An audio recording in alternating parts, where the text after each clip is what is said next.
walk you through what today's lesson is. So today we're going to be tackling lesson 6. It's actually relatively straightforward.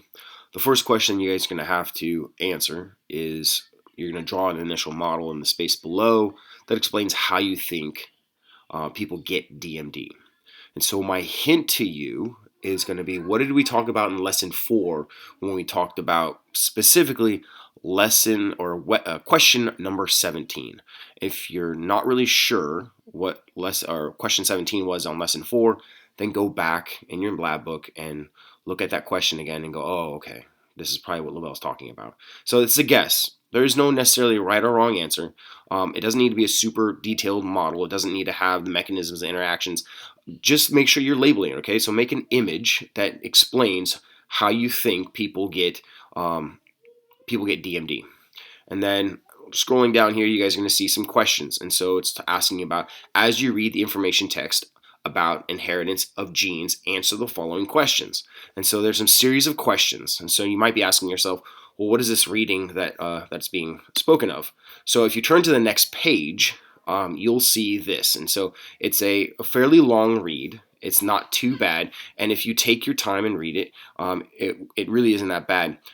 So my suggestion is, as you read this, go back and forth between the questions. Don't answer the questions yet, because answers can build on themselves. So what is a gene? It's a relatively straightforward answer. But you might be able to put in more information to have a full understanding of the information itself. So my hint to you is, what is a gene? Well, that's a very straightforward answer. You already know it's a segment of DNA. But is there more to it than just that? And the answer could be a yes. And in some questions, it could be a no. It could be a relatively straightforward answer. So read this document first. Highlight the important pieces, and specifically when you come across answers for the questions, or you feel like it could be answers for the questions, make sure to highlight those. And so you're going to answer these questions from the reading. Do not Google the answers. So if you're Googling what is meiosis, you are not going to be able to do the next assignment that well, at least you're not going to be able to do the next assignment correctly. You're going to want to have every single answer come from this document and not from anything else. That is key. All right. And then question 19 is a vocab question. So you're matching up. There's a word bank here. You're just matching it up. And then last, there's 2 more questions. Conclusion. So how are traits inherited? And then last, what should we investigate next? All right.